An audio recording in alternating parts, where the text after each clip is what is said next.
प्रिय बच्चों, आइए आज हम लोग आप लोगों के सामने कक्षा छठवीं के जो आपका एडग्रेड अभ्यास पुस्तिका दी गई है उसमें संस्कृत के बारे में आज हम लोग चर्चा करेंगे। संस्कृत विषय में जो आपका अध्याय दिए गए हैं, अभ्यासकार दिया गया है, आज हम उसको समझेंगे। आज हम लोग जो अध्याय को लेकर आए हैं वो अध्याय 4 है आपका संख्या बोधा। तो संख्या बोध के बारे में आज हम लोग समझेंगे और उसके जो प्रश्न दिए गए हैं आपको उसका कंप्लीट सॉल्यूशन देखेंगे। उसके पहले प्रिय बच्चों, अगर आप चैनल में नए हो तो चैनल को सब्सक्राइब कर लीजिए, लाइक कीजिए और दोस्तों के साथ शेयर भी अवश्य कीजिएगा। ठीक है प्रिय बच्चों, तो यहाँ पर देखिए हम लोग आप लोगों के सामने लेके आए चतुर्थ पाठा संख्या बोधा। तो यहाँ पर हम संख्या का बोध करेंगे आज लोग, मतलब हम संख्या के बारे में समझेंगे और उनके बारे में जानेंगे। तो यहाँ पर हमको सबसे पहले जो प्रश्न दिए गए हैं हम लोग उनका उत्तर देखते हैं, उसके बाद हम लोग आगे बढ़ेंगे। तो यहाँ पर प्रश्न क्या है, एक पदेन उत्तरम लिखत, मतलब अब आपको एक पद में उत्तर देना है।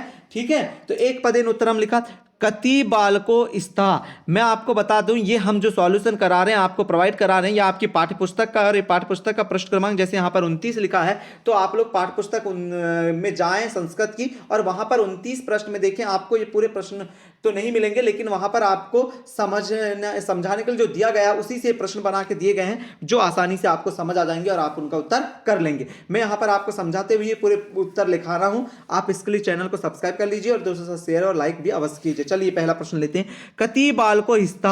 आप पृष्ठ क्रमांक 29 में जाइए और वहां पर देखिए कितने बालकों हैं। देखिए यहां पर को लगा है, ठीक है, इसके लिए क्या आ जाएगा हमारा, दो बालको स्था। कति माला संति, कितने माला है, तो त्रिस्तः माला संति, कितने माला है, 3 माला है। कति छत्राणी संति, कितनी छाते हैं, मतलब कि छत्ते आपने देखा होगा छतरी, तो चत्वारी छत्राणी संति। हम यहां पर जो है, जो यहां पर दो, त्रिस्त्रा और चतवारी, ये जो शब्दों का प्रयोग कर रहे हैं संख्या का, ये हम लोग ये यहां पर जो आपको दिया है ये पुल्लिंग, स्त्रीलिंग और नपुंसकलिंग, उन शब्दों के आधार पर हम लोग इनका उपयोग कर रहे हैं। ठीक है, अब अगला उपयोग देखें, मतलब अगला प्रश्न देखें, चतवारा का संति, चतवारा घटा संति। आपकी पाठ्यपुस्तक में लिखा है चतवारा क्या है, तो चतवारा घटा है, मतलब कि घड़े हैं। कितने घड़े हैं, 4 घड़े। कति अजा संति, कितने बकरी हैं, तो चतस्रः अजा संति। कति कंदुकानी अस्ति, त्रीणि कंदुकानी अस्ति। गेंद, ठीक है, कितनी गेंद है, त्रीणि, 3 गेंद हैं। उसी प्रकार आगे बढ़ते हैं। आगे अगला प्रश्न है हमारा 7वां प्रश्न है आप लोगों के लिए, त्रयः का संति, त्रयः का संति। तो आप बुक में देखेंगे आपको दिख रहा होगा त्रयः अश्वः संति, त्रयः अश्वः संति। 3 कौन है, 3 अश्व हैं, घोड़े हैं। कति दाणीमानी संति, कितने दाणीमान हैं, मतलब आपसे बोल रहा है वहां पर कितने वो हैं, तो आप क्या लिखेंगे, अष्ट दाणीमानी संति। ठीक है, तो कितने वो हैं, अनार, दाणीमानी मतलब अनार, तो यहां पर अष्ट मतलब कि 8 अनार हैं। अगला प्रश्न ले लेते हैं प्रिय बच्चों। अगला प्रश्न देखिए, अगला प्रश्न कह रहा है आप लोगों को, लिंगानाम अनुसारम प्रथमतः चतुर्थ पर्यंतम संख्या लिखत। प्रथम से चतुर्थ के बीच में जो आपको संख्याएं दी गई थी, मतलब कि जो पृष्ठ क्रमांक 29, 30 और 31 आपकी पाठ्यपुस्तक में जो है, उन संख्याओं को लिंग के अनुसार लिखना। जैसे पुल्लिंग में लिखना है, स्त्रीलिंग में और नपुंसक लिंग में उनको क्या बोलते हैं। तो यहां पर देखिए हम लोग चलिए इसको समझते हैं। जैसे पुल्लिंग की बात करें तो पुल्लिंग में एकः, तो स्त्रीलिंग में एकाः और नपुंसक लिंग में एकाम। फिर जैसे एकम कहां से आया, जैसे फलम फले फलानी, फलम फले फलानी, तो फलम आता है कि नहीं, उसी प्रकार से एकम आता है। ठीक है, यहां पर रामः आता है तो एकः आया, यहां पर लता आता है तो यहां पर देखिए एकः आया, या बालिका आता है। ठीक है, उसी प्रकार से यहां पर वो करा। यहां पर क्या जाएगा, पुल्लिंग में 2 और यहां पर क्या जाएगा, स्त्रीलिंग में द्वे, नपुंसक लिंग में भी क्या जाएगा, द्वे। पुल्लिंग में क्या जाएगा, त्रयः, तो स्त्रीलिंग में क्या जाएगा, तिस्रः और नपुंसक लिंग में क्या जाएगा, त्रीणि। पुल्लिंग में क्या जाएगा, चत्वारः, स्त्रीलिंग में क्या जाएगा, चतस्रः और नपुंसक लिंग में क्या जाएगा, चतवारी।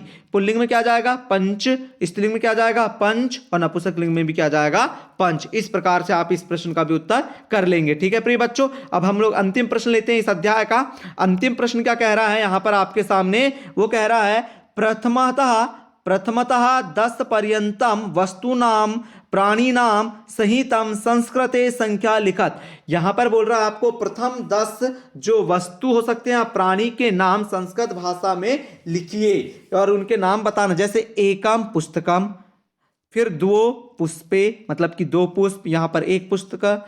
ठीक है, यहां पर हमने नपुंसक लिंग का उपयोग कर लिया है। देखिए इसी प्रकार से गिनती में हमने अलग अलग प्रकार किया है उपयोग। तीसरा माला, चतवारी छत्राणी, पंच चटकः, षट घटिकः, सप्त कंदु सॉरी, सप्त कदली फलानी, अष्ट मूषकः, 9 मृगः, 10 मयूरा।